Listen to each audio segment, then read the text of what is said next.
How to break up with a girl using class as opposed to just being a jerk.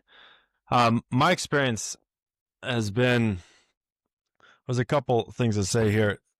I have used, and I know a lot of other guys use, the convenience of a natural endpoint. So when they're dating someone, I mean, dating is a difficult thing, right? You get into a relationship and you don't know early on. You don't know you can if you haven't investigated the person, you can end up in a committed relationship without knowing everything about the person and also about yourself and or I'll speak about myself and about the girl. And so we end up committed and more is revealed.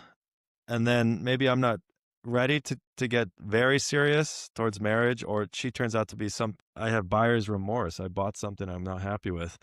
And so ultimately, guys, I think deep down have some kind of natural wariness to the permanency of a long-term committed relationship. Like, oh, I'm locked in. And the extreme example is marriage. Like, I'm locked in till death do us part. Yeah, yeah. So it's a weird phenomenon in modern society. You enter this thing in the front after a little bit of inspection, and you may be locked in unless you know how to get out of it with class. And so a convenient thing that guys use, and I've used, is the safety of a natural endpoint, whether college ends and people go off in different directions. I'm currently dating a girl who's going back to England for a year, so that gives some safety to the relationship.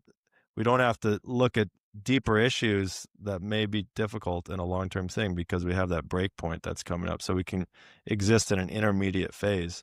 There's any number of examples of that where guys take comfort in the fact that things are going to, consciously or unconsciously, things are going to end so that they don't have to make like the supreme sacrifice in terms of their freedom.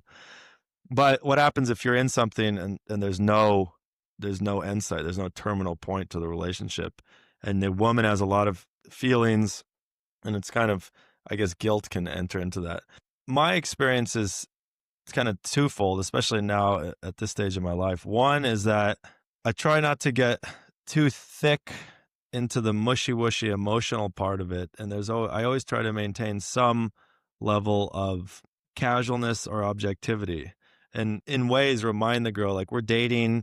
There's a lot of other young people out there. I'm in a point in my career where I'm not totally settled, and there's no promises there in terms of we're enjoying each other now, and there'll be an update in a week kind of thing. So that attitude is very helpful so that you don't blindside a girl who thinks that you're her Prince Charming for the rest of your life. So if you know you're not ready to settle down, keep the attitude of you're kind of in a trial period, and that can last, I mean, for months, if not a year.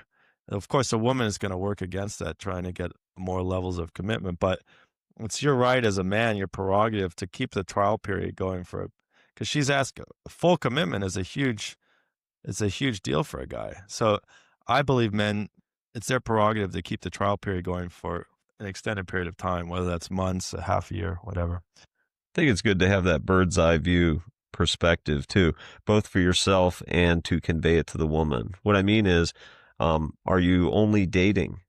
You know, is it only a boyfriend-girlfriend relationship? That's not a marriage.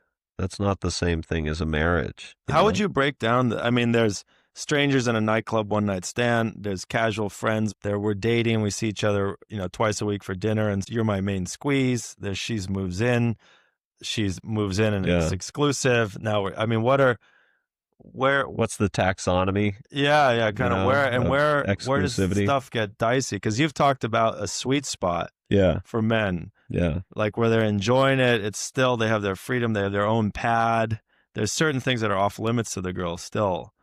Well, I think that gets into the topic of commitment itself. You know, it branches a little away from the notion of a breakup, but a certain amount of this is appropriate for the topic of breaking up because you're breaking a commitment, Yeah, and I guess essentially. my point is that different strategies are appropriate at different phases. Yes. Taking a girl out to dinner and saying, we'll be in touch is maybe appropriate there. It's very different. You can't have that attitude with a girl you've been living with. Right.